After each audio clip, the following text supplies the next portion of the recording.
வணக்கம் நண்பர்களே. காமினியை இறைவன் ஏன் காப்பாற்றவில்லை? இது ஏதோ நான் ஒரு மதத்திற்கு எதிராகவோ கடவுள் நம்பிக்கைக்கு எதிராகவோ ஒரு பதிவாக நீங்கள் எடுத்துக்கொள்ள வேண்டாம். காமினி ஒரு இஸ்லாமிய மதத்தை கடைபிடிப்பவர், இஸ்லாமிய மதத்தை சார்ந்தவர். அந்த நாடு ஒரு இஸ்லாமிய நாடு. அந்த நாட்டினையும் அந்த காமினி என்ற தலைவரையும் இறைவன் ஏன் காப்பாற்றவில்லை? அவர்கள் ஏதேனும் இறைவனுக்கு எதிரான பாவங்கள் செய்தார்களா? ஏன் அந்த மனிதர்கள் காப்பாற்றாமல் விடப்பட்டார்கள்? இன்னொரு மாற்றாகவும் கேட்கிறேன். அரபிய நாடுகள், ஈரானை சுற்றி இருக்கக்கூடிய வளைகுடா நாடுகள், மிடில் ஈஸ்ட், மத்திய கிழக்கு நாடுகள் கூட அழைக்கலாம். அவங்கள இந்த ஈரான் தாக்குது. அவர்களும் இஸ்லாமிய மதத்தை கடைபிடிப்பவர்கள். ஈரான்லேயோ வளைகுடா நாடுகள்லேயோ எல்லா நாட்டை சேர்ந்தவர்களும் இருக்கிறார்கள்.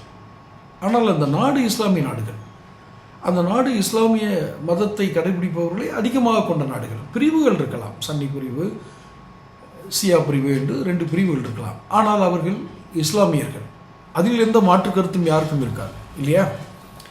இப்போ இவங்களை ஏன் கடவுள் காப்பாற்றலைன்னு எடுத்துக்கிறதா, இல்லை இவங்கெல்லாம் ஏதோ ஒரு பாவம் பண்ணிட்டாங்க, கடவுளுக்கு எதிரான ஒரு பாவம் பண்ணிட்டாங்க, அதனால் இவங்களை கடவுள் தண்டிச்சிட்டாருன்னு எடுத்துக்கிறதா? எப்படி எடுத்துக்குவீங்க? இதில் தான் சிந்தனை வளர்கிறது. என்ன? தெய்வம், பாவம், புண்ணியம், இந்த காரியம் பாவமானது, இந்த காரியம் புண்ணியமானது, இது கடவுள், இவர் தண்டிப்பார், நீங்கள் அநியாயம் செய்தால் தண்டிப்பார், இது சைத்தான், இது கடவுளுக்கு எதிரான கொள்கைகளை கொண்டது, உங்களை கடவுளுக்கு எதிராக தூண்டும், நீங்கள் அதிலிருந்து தப்பிப்பதற்காக இந்த மதத்தில் சேருங்கள். இதையெல்லாம் உருவாக்கி வைத்திருந்தது யாரு? மனிதன் தானே.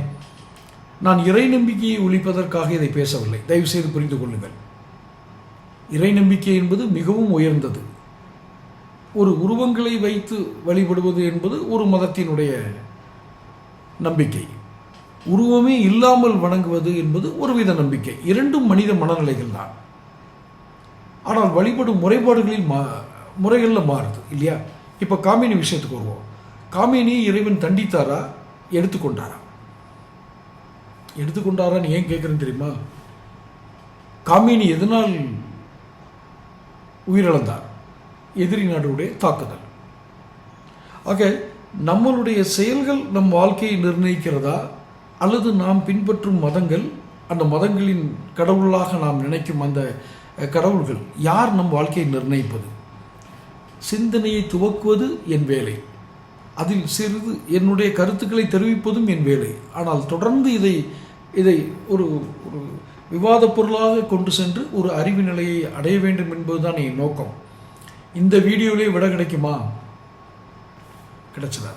கிடைத்தால் நல்லது. நான் கேள்வியை துவக்கி இருக்கிறேன். ஏன் கடவுள் அரேபிய நாடுகளையும், காமினின்னு ஒரு நபரை ஏன் குறிப்பிட்டேன்னா, அவர் ஒரு நாட்டோட அதிபராக இருந்து இறந்து போனதுனால எளிதாக நீங்கள் அந்த பேர் சென்றடையும், அந்த பேரின் மூலமாக நீங்கள் ஏதேனும் யோசிக்க தொடங்குவீர்கள் என்பதால் அந்த வார்த்தையை நான் பயன்படுத்துகிறேன். ஆனால் என்றாயினும் ஒரு நாள் மரணம் நிச்சயம் என்ற மனிதர்களைத்தானே இறைவன் படைக்கிறார். அவன் பாவம் செய்து இறந்தானா, புண்ணியம் செய்து இறந்தானா என்பதை எதை வைத்து தீர்மானிப்பது? அப்போ மனித மனங்களிலேயே பாவ புண்ணியங்களை தீர்மானிப்பது மனித மனமா, இல்லை இறைவன் என்று நாம் உருவப்படுத்திக் கொள்கிற, நாம் கடைபிடிக்கிற மதங்கள் கொடுக்கிற சில விதிமுறைகளா? எதை வைத்து நாம் இந்த பாவ புண்ணியங்களை தீர்மானம் செய்ய இயலும்? அப்படி என்ற ஒருவேளை மிக கொடூரமான கொல்லப்படுபவர்கள் பாவம் செய்தவர்கள் என்று நாம் எடுத்துவிட முடியாது. காரணம், காமினி போன்றவர்கள் ஒரு நாட்டினுடைய தலைவராக இருந்திருக்கிறார்.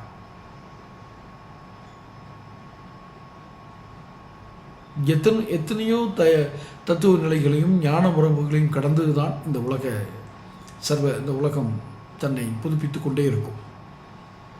எத்தனையோ ஞான மரபுகள், தத்துவங்கள், இதையெல்லாம் கேள்வி கேட்டு தான் புரிய வைக்கும். நானும் என் கேள்விகளை இந்த உலகின் முன் வைக்கிறேன், வாசகர்கள் முன் வைக்கிறேன். பதில் தெரிந்தால் கமெண்ட் பாக்ஸில் பதில் போடுங்க. தொடர்ந்து பேசுவோம். சேனல் சப்ஸ்கிரைப் பண்ணி